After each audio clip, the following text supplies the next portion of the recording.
We're just honored to have Danny Rangel, who is the young adults pastor and online pastor at BT.Church in McAllen. Danny, it's great to have you with us today. Oh, amen. I'm so excited to be here. Thank you guys for inviting me. I think it's going to be a very fun conversation that we get to have together. Excellent. Hey, Danny, so you've been in some of my classes. We've been around each other for a while. What do you go by your title? Like they're at BT, they're in McAllen. What do people call you? Do they call you Rev? They call you brother? I mean, what's the appropriate title? Honestly, since like the day I got ordained here at BT, I've always just been weird about people calling me like pastor. It Yeah. just feels like way too official, even though like I know that's my calling and title. And it's always so funny. And actually, I'll share this. When I was a student pastor, that's when I got ordained. And my students started calling me Father Danny. And I was like, okay, we'll run that, I guess. That sounds cool. So that became the running joke for a lot of my students. But yeah, Pastor Danny for the most part. And yeah, like Rochelle said, I get to oversee our young adults and online ministries right now, and it's been a blast for sure.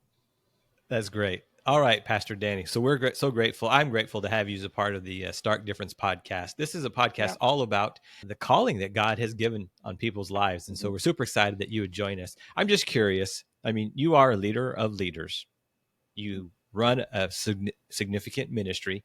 You obviously are connected to God as well as God's people. What is something that you've been learning from God? What is God showing and speaking to you about in the last 6 months? Wow. Man, I feel like over the last, and I'll even take it this okay, like even the last year or so, came across a passage, the book of Judges. There's this pattern and rhythm throughout the book of Judges of the Israelites continue to do basically what God didn't want them to do. They continue to fall into idolatry and this rhythmic pattern of sin. And so much of that came because the leadership at the time just failed to represent and reflect God properly, right? You have the Israelites, God's chosen people. Their job was to reflect and represent God to a culture and even to their own people, and they just were led in the improper way. And Judges chapter 2, verse 10 has kind of been like a verse for me that's really stood out, where it just says that, again, the Israelites, another generation arose that did not know the Lord. And my prayer, as I just consider even kids, students, teenagers, young adults, is that would never be the case for us because of our willingness to live out the gospel and be a reflection of Jesus. And so, as I consider just the ministry aspect, is God, how can we be a proper reflection of who you are to the world around us, so that people can come to know Jesus? And I just feel like that theme has been really prevalent for me, my ministry recently. And then you just kind of consider the things happening in the church world with just like the vast majority of people who are falling into different levels of immorality and creating distrust with the non-believers. So man, it all comes back to reflecting Jesus well, and living out that relationship with him. And so how can we do that well? That is a significant component of living an external, outwardly gauged ministry and life. I 100% agree. Let's back up just a little bit because you're talking about something that comes from the inside that gets expressed on the outside. And so, how did you come to know Christ?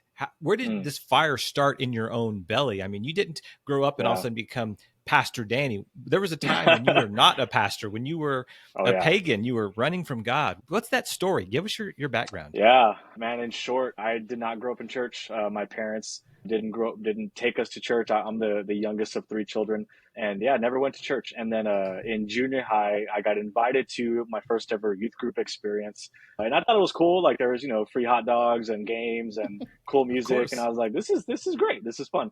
And then entering into high school, I was a freshman and my brother was a senior, so he was just like the big dog on campus, quarterback of the football team. Everybody looked up to him. So I looked up to my brother, obviously. And really then is when I got introduced to the Texas high school lifestyle, right? So in and out of parties, in and out of relationships, and didn't have any desire to have a relationship with God. And so for the first 3 years of high school, freshman, sophomore, junior year, just lived a very sinful lifestyle. Going into my senior year, I got invited to a church again and a youth group at First Baptist Edinburgh here in the Valley. And I was kind of weary about going and just kind of thought, yeah, I'll check this out. To be completely honest, went because a girl invited me and I thought she was cute. So I was like, cool, like, let's just run it. Don't start And asking too many of us about how God used a girl how you or how you maybe a got into guy, church. Rochelle, in church. I get Come it. on. Yeah, Come it on. works both ways. And so, and at that church is when I met a person that you guys know very well, by the name of Pastor Nick Acker. He Yeah. was the youth pastor there. And the thing that grabbed my attention most about Nick is when I walked into the youth room, I just heard a lot of running, and I was like, what is going on in this place? He was running around. I know he's one of your professors now, so hopefully this doesn't, like, Dr. we all don't kick Acker. him out. Dr. Uh-huh. Acker, yeah, come on. He was running around chasing middle schoolers with like water noodles, and like just hitting them. And I was like, what is this guy doing? But what he did was he recognized that I was new, and he stopped what he was doing. He just said, hey, I'm Nick. Like, who are you? And that really like kind of grabbed my attention because he showed like intentionality to want to get to know who this new person was. From there, developed a really solid relationship with Nick, where we'd go get coffee together, kind of had some Mhm. questions about God's word and the Bible, and he would kind of do some discipleship. And through the ministry of First Baptist Edinburgh, I gave my life to Jesus. I got baptized. Amen. Right away, I felt like I just want to be a part of what's going on here. So I kind of became like an unofficial intern, and so just started helping in any way I could. That following summer, we go to Camp Zephyr, well-known camp here in South Texas. And it was my senior year, so it was my last shot of being a part of youth camp. So many people go to kids camp and youth camp their whole life almost, and I had one chance at it. And I saw all these college students running around like crazy, and serving Camp Zephyr, and known as the Zephyr staff. And I told Nick, how do I do that? That looks awesome. And so he got me connected to Camp Zephyr, where I was able to get a summer job there, and I just kind of felt this stirring of ministry calling in my life. And then that during that season, I really felt God saying, like, this is what you're going to do. You're going to be a minister of the gospel. Did not know what that meant. Did not know how that was going to play out. And from there, I remember this. I was working at Chili's, and I had kind of left that job at a restaurant for the summer session to go work at Camp Zephyr. And I was lying in my bunk trying to figure out, like, what am I going to do with my life? Like, I don't really want to go back to Chili's, but I also know I'm called to ministry. And it was during that season I started hearing about Start College, which was previously known as the School of Christian Studies. And I got an opportunity to work full-time at Camp Zephyr while also going to Bible college simultaneously. And I just said, man, that sounds like it's it. And That's the so, best life right there. I mean, striving yeah. in ministry, growing your faith, and then Mm-hmm. striving in your education simultaneously. That's really sweet. Oh gosh. Hey, Yeah, it so was Danny, incredible. you said something that I want you to expand on a little bit. You said you heard or you felt God calling you to ministry. That language is kind of that's kind of like church language. That's It language is, that yeah. not everybody else outside of our context and culture is going to understand. When you say you heard God calling you, I mean, did he call you on the phone? Did you get like Yeah. a voice in the back of your head? Did you have one of those road to Emmaus moments? Mm. What does that mean to you? Oh, for sure. I think God speaks to us in multiple ways. And so I would say like this in two settings. One, it was specifically in the context of a worship service. As I was in just God's presence through a worship service at Camp Zephyr, I felt God like kind of bringing peace in my mind of like these decisions that I was kind of weighing in on. At the time, being a college student, I was attending UTPA at the time, UTRGV now, just taking basic courses. And I was like not feeling joyous about any of that stuff. I just knew I had to do that. And the idea and piece of pursuing theological education just kind of became like real. And I use the word peace often because it's like, okay, I feel like God is pushing me in this direction. Secondly, God speaks to us through his word. Mm-hmm. Another scenario at Camp Zephyr, I was literally lying in my bunk, and when you're a college kid, you're trying to read the Bible, but you don't really know where to read or what to read. And I was reading the book of Hebrews, and I got to the point of Hebrews chapter 6. Let us go on to maturity, and that phrase really stood out to me. And it was like midnight. I was just like, man, what does that mean? Like, and I didn't know how to practice hermeneutical Bible interpretation. I was just like, God is telling me something with this phrase, go on to maturity.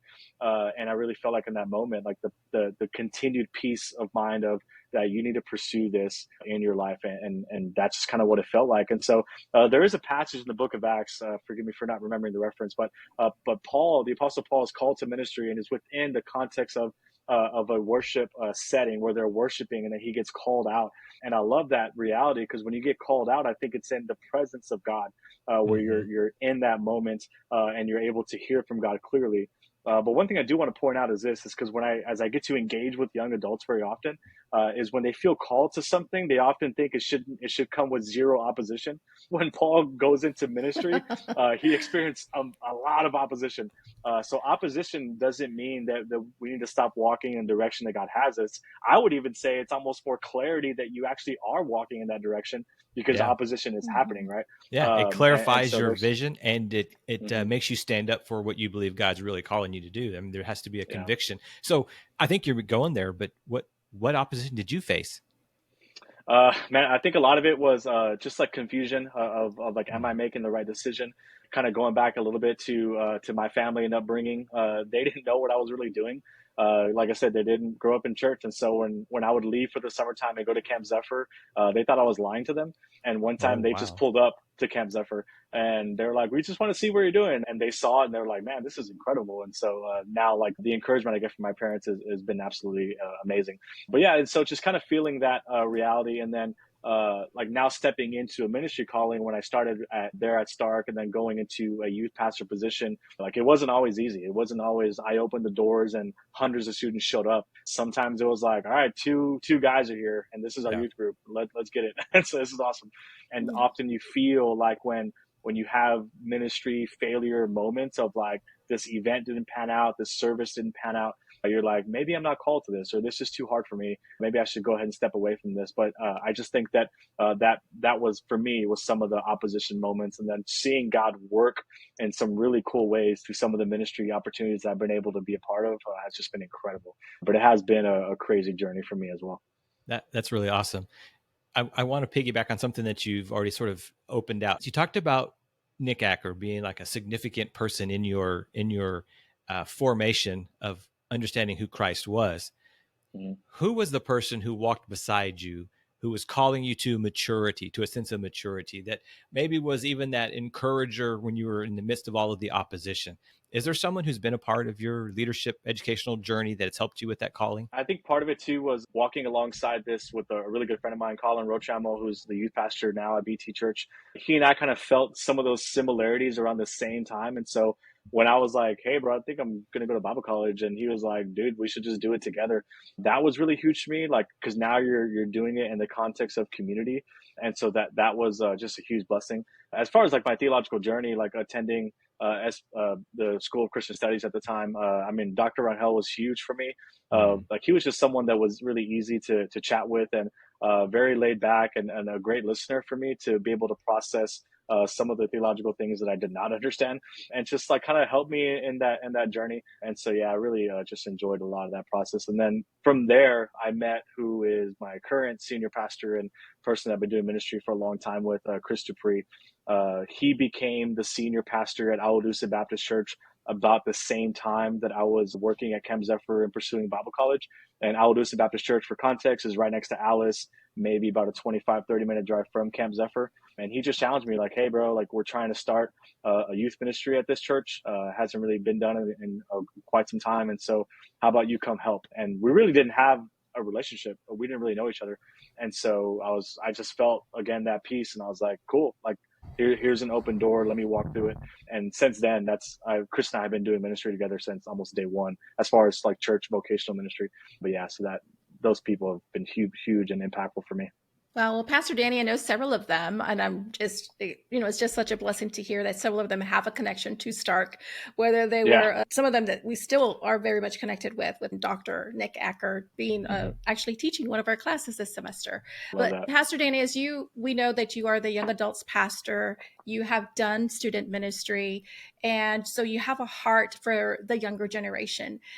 Being a millennial yourself, what advice, we have several listeners, pastors, bivocational pastors, church leaders that are trying to reach the younger generation, that are trying Hmm. to, they are the generation, some call them the generation of the nuns. They don't have any spiritual affiliation, the Hmm. lowest, tending church generation. And so, what advice would you have for pastors to help us to reach the younger generation, to maybe introduce Christ get them into church, disciple them, as you have said, and what happened with you. Yeah, 100%. And not, I want to use the phrase that you just said, get him into church. I think that's been one of the, maybe to use the phrase, issues of the church. We're so Mm-hmm. big on getting people into church when Jesus, the Great Commission, is like, go to them. And so I think that needs to be one of the realities is we go to them, we go to the next generation. If we're expecting somebody to come to us, I think it has to come with maybe the prerequisite of going to somebody else and meeting people where they are. Like you see Jesus constantly doing that throughout all the Gospels of meeting people where they are in homes and settings. And so for us, like that's like since I've been in youth ministry for my wife and I, Summer, we have just been really big on going to where people are, whether it's pulling up to their sporting events, like what are the things that they love to do, and how can we just come and like support and be alongside them to be a Mm-hmm. presence there. And then all of a sudden you just start seeing them show up. And I do think it's interesting that this generation is often labeled as like the generation doesn't go to church, but man, like our Tuesday nights are packed with young adults who are just desiring Jesus right now, and it may look a little different. And so that would be my first kind of piece of advice is what are we doing to go to them first off. But secondly is Mm-hmm. I think there's this pressure to want to try to be like them. Don't Mm. do that. And I've learned that myself. They see through And it. Oh, 100%. Like authenticity is like the main word that Gen Z uses, Mm-hmm. and they recognize fake right away. And I think that was impactful for me of just people who are willing to be real and not try to be different or try to kind of match what someone else is doing. And I feel that so like for me right now is when I was youth pastor, I'm like, cool, like I'm using the slang that they're using, whatever. I feel like that worked. And I'm now at the age in my ministry where like that doesn't work anymore. To where I'm like, all right, at first I tried learning what you guys are saying, but I don't even care anymore because I'm going to sound ridiculous trying to say it. And I'm not going to change my outfit just to try to match what you look like. But Mm-hmm. I think that the bigger thing is they just want to encounter real, genuine Christians. I think because of the reality of social media and how much like news spreads so fast, they're seeing all this stuff that's going on in the life of the church. And I think they're kind of maybe comparing that to who this person is saying they're following Jesus. So how can we, once again, to go back to the beginning, reflect the proper Jesus and just be authentic and real? Like we don't know if they've ever really experienced the love of Jesus. And so how can we be the ones to give it to them? But I love seeing older generation serve our young adults, and our young adults love it. They're not expecting them to be someone that person is not. They just want them to be who they are and share the vulnerability of the difficulty that it's been to be a follower of Jesus. Like it's not all amazing. And so if you share those moments with people, I think it really elevates them with the desire to come. I will say this, just I know I don't want to talk a long time, but I've been doing like an apologetic type of course with our young adults. And one of the things that we Mm-hmm. talked about is often there are several people outside of the church who would claim to be believers that pursue social justice really well. And it's interesting to see that. And one of our young adults, and we created an atmosphere where like it's okay to ask questions here. She says, "Why does the Mm-hmm. church like not do this very well?" And I was just like, Mm-hmm. "Oof!" Like I'm so glad you asked that question. And it was just interesting to kind of dive into that. And that is what they're seeking is the Mm-hmm. church to live out what they're saying. So not just saying we believe in Jesus, but showing people that we do. Danny, I think you have hit on something that I think so many of us in my generation doesn't realize at all. We don't have to be hip and cool, you said, right? Correct. We can be just ourselves and Mm-hmm. authentic and yet still love this generation, this upcoming generation. I mean, there is a relationship that they're wanting, but it's not built on some kind of affinity for the same things, except for maybe the affinity to love. Mm-hmm. And the way we love is to love with the love of Jesus. I mean, am I on to something? Am I actually, Oh yeah. is that really what you're talking about in this Mm-hmm. authentic relationship that we could have with a younger generation, or even for a younger person to have with an older generation? Yeah, 100%. And the phrase I always tell, it's so funny with the young adult ministry world. A lot of responses I've gotten from like people within our church is like, "Oh, I can't go there because I'm too old." And I'm like, well, like our kids ministry is like, nursery to like fifth grade. Like you're too old for kids ministry also. Or our student ministry is like sixth to 12th grade. I guess you're too old for student ministry, but yet you still go serve there. So it's like this weird like concept that like, oh, I'm too old to be with these young Mm-hmm. adults. It's like, no, like we need you because you are old, Yes, because yes, you have yes. wisdom. what I encourage them to do, because there's this reality that a college student is going to connect with a college student leader like really fast because they're friends, they're in the same season of life. But what I tell the older people that do serve our young adult ministry is like, just keep showing up. Like week 1, learn their name. Week 2, how can I pray for you? Week 3, like what are some hobbies, right? And so as you continue to learn and build a relationship, then they're going to trust you and be willing to open up their life to you as well to hopefully start some discipleship. But yeah, I just think the keep showing up aspect is huge, because we do live in a world where everything just comes and goes really, really fast. And so that consistency of showing up, I think, is going to be impactful to reach the generation. Yeah. Yeah. It's important for us to remember for sure. Hey, I want to pivot a little bit. And, we've been through COVID. I think COVID gets blamed for everything these days, right? Yeah. I mean, Oh, yeah. COVID this, COVID that. So much has changed church ministry. And some churches have really not bounced back. Church life is different. I've seen pastors leave the ministry. I've seen the level of burnout that I just haven't seen in any time of my 35 years of ministry. What do you see going? I mean, is COVID as bad as it is, or maybe is COVID a good thing? I mean, how are you interpreting COVID for the church these days? I've thought about this a little bit and reflected on what the pandemic did to church life and church ministry. It did a number, obviously. Like everybody was forced to learn how to do church on the digital platform overnight. Some of the churches that were doing it already, they succeeded because they just continued to do what they were already doing. Some people learned how to start a YouTube profile page and had no idea how to even do that. And so I think because of the world that we live in a world where like nobody watches live TV unless you're watching like sports or maybe like a famous award ceremony. You watch what you want to watch when you want to watch it, right? Netflix and YouTube TV, you pre-record, you fast forward through commercials, because we live in that kind of, like a world centered around ourselves where we get to control everything that we're doing. And that's how people consume content. And so I do believe that the church ministry and the church life kind of was going to pivot to a point where we provide people online content to access at their own pace at some point in our lifetime. And what I like to say is I just think the pandemic made us go there faster. It was going to end up there at some point. We just had to get there a lot quicker. Now, what I have seen is people really prioritize and really praise the online church world because people had to go there. And now we're kind of removing past the pandemic of going back to the online church shouldn't be there. In person is the most important thing. I'm just kind of the camp where I don't think they have to compete with one another. I think they can both benefit one another, that there's ways that you can utilize the online world to be able to grow your church or to be able to reach people for the gospel. The conversations I've had with ministry leaders who are pursuing an online ministry has really comes down to the point of clarity. Like, what do you want your online ministry to become? Yeah. I think once you, like a mission statement, so to speak, once you clarify that, then that'll help you take some next steps to figure out what your church ought to do in the online world.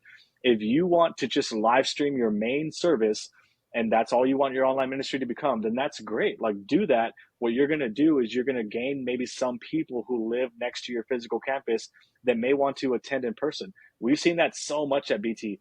Why? Because now people are using the online service to decide, am I going to go check out this church in person? Yeah. I just want to kind of stop you here in a moment because one is your title, right? You are the guy for online services there at BT. And so we expect you to kind of promote online ministry worship. But you said something that struck me, and that is that there's more than just one purpose or rationale for having an online service.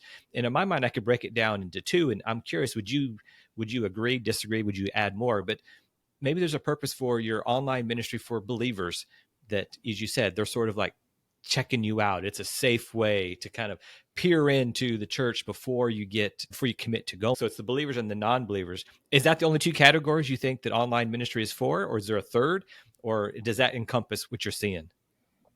Yeah, I think those two categories are like encompasses it, but there's multiple ways to play it out.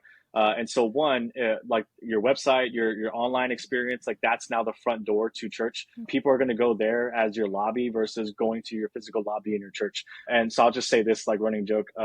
often I have like a signature beanie I love to wear. This gray beanie I wear all the time. If you look at my Instagram page, you're probably going to see a million pictures of that. So I wear it everywhere I go. And so one day I was in Target, like here in McAllen, and I saw this person like just keep staring me down, and I was like, man, like who is this like weird person and keep looking at me? And like it's probably someone that goes to BT was my assumption. And then she goes, hey, are you the online pastor at BT.Church? And I was like, yeah. And she goes, oh, I watch your church all the time. And I'm like, cool, like we're like 2 blocks away. like you're at Target, our church is right there. And so that was a really cool conversation I got to have with her. A couple of months later, I see her at church, and her 2 middle school boys are getting baptized.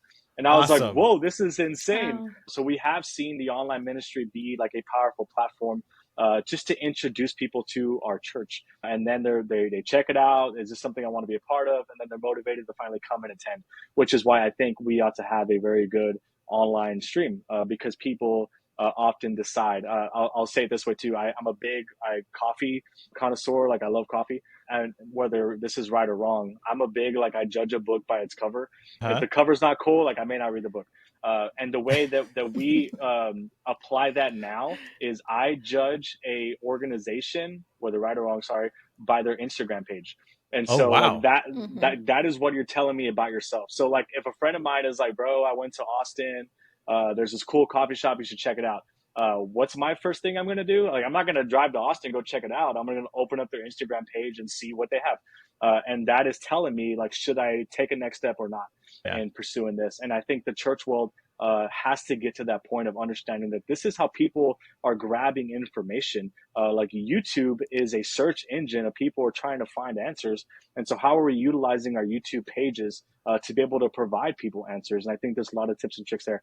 So one is to be that platform. But two is you literally utilize the online platform for digital ministry and digital missions. Like, how are you reaching a digital world? Because people live on the online platform, whether Mm-hmm. right or wrong, they live on those spaces. And so, how are you Yeah. not just giving them content, but you're really trying to connect with people there? And some churches are doing this in crazy ways. We haven't experienced this with this at all, but a buddy of mine, he is literally a digital youth pastor. He does a lot of in-person stuff, but he pastors a youth generation through platforms like Fortnite and Minecraft, and and they Mm-hmm. connect on there, and he shares the gospel with people on there to because he feels called to literally take the Great Commission to a digital world. And that's like the Yes. other world of online ministry that I think is hard for a lot of church people to understand, but that's just kind of where we are. Pastor Danny, I can see the next 5 guys who come to Stark telling us that they want to be a digital youth pastor. I can see it already. I never would have thought of that until you said it. You're right, Pastor Danny. I have a 21-year-old and a 22-year-old son. And especially one of them, he lives in this online world. So I'm grateful that he actually, gets out of the house and has a job and has friends and that he has real life experiences. But the majority of our Gen Zers live their world online. So whether it's on Discord or some other platform where they have conversations in groups or play their games or whatever. So thank you for introducing us to this digital youth pastor concept, because it is ministry to a whole slew of a generation that needs to hear the gospel. And where they're going to hear it, but where they are, as you mentioned earlier, we have to reach them where they are, and they are online. And I'll say this for church leaders really quick, is in the same way that you pump resources into your ministries, like kids and students and other things like that, pump resources into your online experience. If you want to be that, like you don't have to say yes to online ministry. Like I don't think it's a requirement, but if you want to do it, then I would say do it well and pump some resources into it. Good advice. Yeah, no, thank you. That's some good advice for our pastors. And I know that is a stretch in ministry for, the smaller churches. But I think that is like, even if it's your social media pages, right? So if it's Instagram and Facebook or something, like at least be consistent in producing content there for sure. I'll say the consistency is what's huge, because there's so many people who are viral, like on TikTok, who don't do these fully produced videos. They're just recording themselves in their car and with their phone. And so like your phone is a powerful tool that you can use. And so resourcing and doing it well is not so much buying the best equipment, but it's really like understanding the platforms that you're desiring to use and using those platforms well. Yeah, thank you. I feel like we need to have a follow-up episode, Dr. Salelli, just so he can give us more tips on all of these online platforms and resources and how to do it well. I think That we need to iPhone have a will do it all. class. We need to have a class. That's Yeah. what we need to do. We need to have a class. Yes, a communications class, how to communicate the gospel in the digital Oh, come world. on. So, Pastor Danny, you part of your ministry experience is you pastored a church in New York City. Like, how far away is that from the Valley, right in South Oh Texas? gosh, yeah. So, for pastors that may be pastoring in bigger cities, maybe not the rural, towns, Yeah. what is a takeaway from you having this ministry in this big city, whether it's inner ministry, city ministry, or something else? Man, so part of my story is I got to help plant a church in Queens, New York City. Growing up in the Valley in McAllen, Texas, it's a whole different world over there. And just to kind of recap a little bit of how that happened, excuse me, I was a youth pastor at BT. I had met a church planter in New York City. BT was taking mission trips, and they were just kind of like, "Hey, like where should we go? Anybody know any gospel partners anywhere?" And I was just like, "I know a guy in New York City." Like I'd never been there. I was just like, "It'd be cool to go." Year one, took about 20 to 25 high schoolers with me to New York City. The scariest thing ever, Wow. because I'd never been there. I'd never ridden the subway, and I was just like, "Nobody get lost. Nobody die. Hopefully you get to pray. Hopefully you get to pray with somebody and tell them about Jesus. But if we make it home alive, we're good." And that was just like a start of really a really beautiful gospel partnership that Summer and I got to be a part of. After several or a couple of years, about 3 or 4 years of different mission trips and personal trips, really felt God calling us to move there and plant a church alongside one of our partners there who was wanting to plant a church in a new neighborhood. That there really wasn't a big gospel presence, and when He challenged us and asked us, we really felt this was God in this. And so, to provide a quick timeline, in March of 2018, He asked us to be a part of this church plant. By August of 2018, we were living in New York City, and so just a very Wow. fast timeline. And it was a little bit of a lifestyle adjustment, obviously, but we had visited so many times, and every time we visited, we went to the same neighborhood, so we were familiar with the neighborhood, we were comfortable there, and we knew the area a little bit. But yeah, I just think part of what we got to experience for us, and I think that's huge. And I share this to my buddies who are planning churches right now, is what can you do to serve, especially if you're in an urban context, to serve the people of that community. Because like, not to undermine people's ministry philosophies by any means, you can go to New York City and you can almost grow a church really fast of transients, of people who are not from New York City, who maybe grew up in the South, and they graduated from big universities from South, from UT, OU, Alabama, whatever, and they get a job in New York City, and they understand church, they understand community, they might already be believers, and you can grow a church of those kind of people who are moving into a city. But what about the people who've been there their entire life? And the burden that we really felt, alongside Pastor Larry, who I planted the church with, was for the people in the neighborhood who have lived there their entire life, who maybe are experiencing some oppression due to just the building up of the movement taking place with gentrification. And so really felt a need to put a church there. And one of the really cool things that we got to experience was, obviously with a city like New York, you have a lot of diversity. Queens has like 150 different nations represented in that borough alone. And obviously the density, the amount of people that are there, with the borough of Queens being 2.2 million people or something like that at the time. Wow. And so, while I knew diversity was a reality, I think the biggest like kind of stumbling block for people was not their like ethnic diversity, but their social economic diversity. Where our church was located, right across the street, about 8 to 10,000 people lived in poverty. They lived in the projects. Struggled to afford everyday living. That was right across the street. Like a 30-second walk. Diagonal to us was people who owned condos, right? And so two different lifestyles, right? And they go to the same CVS and they use the same subway stop, but they don't interact with each other. And so one of our dreams and passions and kind of visions was how can we bridge that gap of the people who live in the projects and the people who own their condos, and bring them into gospel community.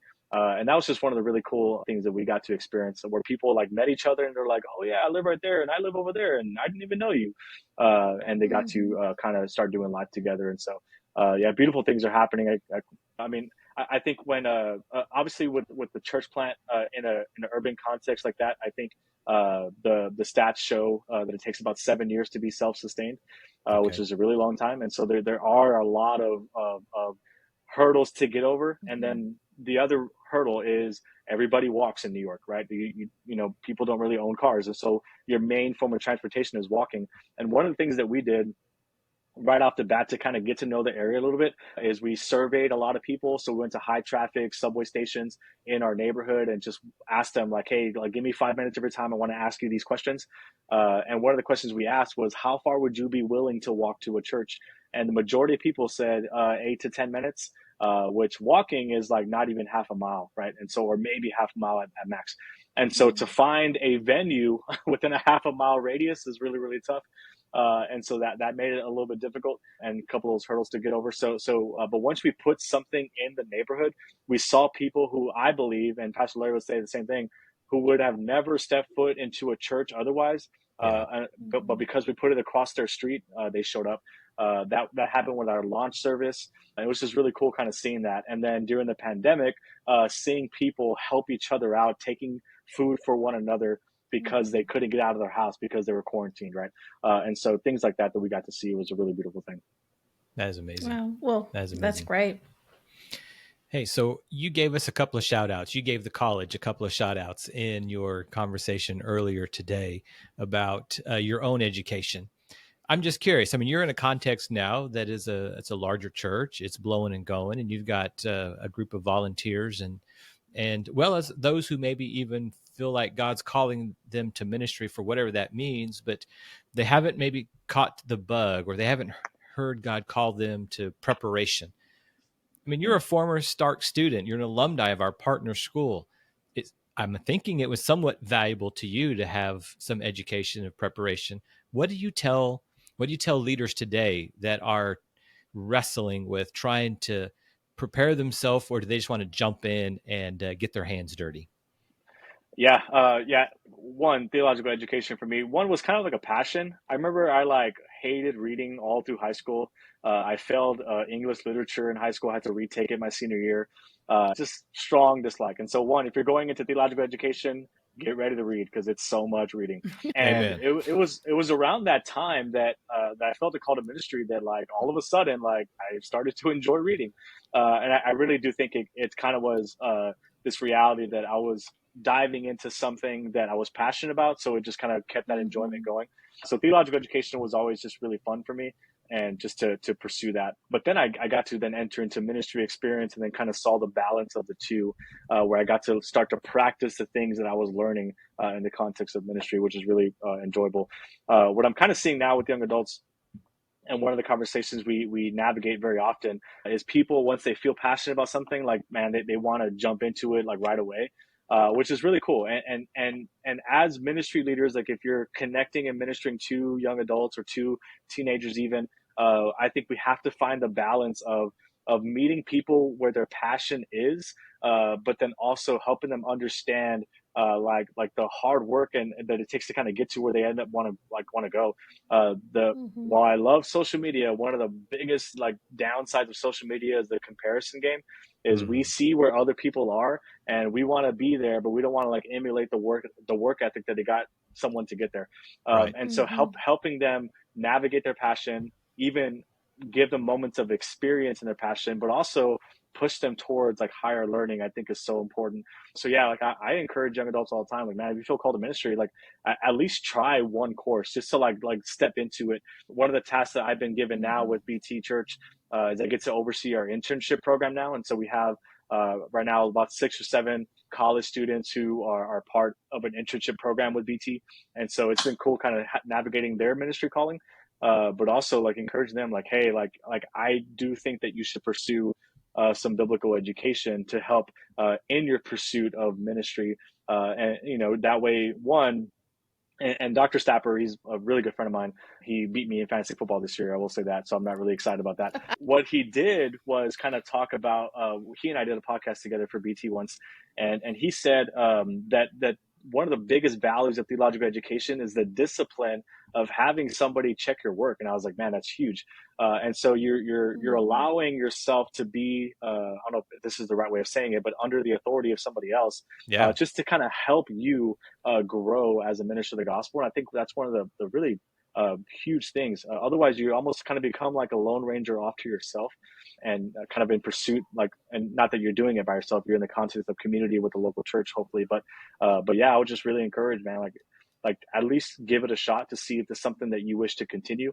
And one thing that I really appreciate about Stark is you guys do that really well with different levels of learning, with certificate to bachelor's to master's. Like there's a lot of really good stopping points that kind of brings down the marker a little bit to be a little bit more reachable. I don't know if that's the motivation, but you get to have a stopping point, a checkpoint to pause, breathe, continue on with life, And and celebrate. so yeah, and celebrate. Amen. That's really Yeah. good. And so yeah, I think that's really cool, and I think that should be hopefully encouraging to any student, whether you're a young adult or just maybe someone called to ministry, but you're in your full time career already, of wanting to go after.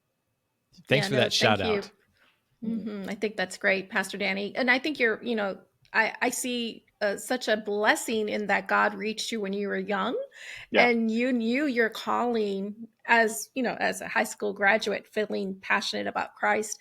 And so I pray that we have more young adults like you, kind of, getting that calling and discerning that call to ministry, and then to get the training and education. The I majority will of our say this, students.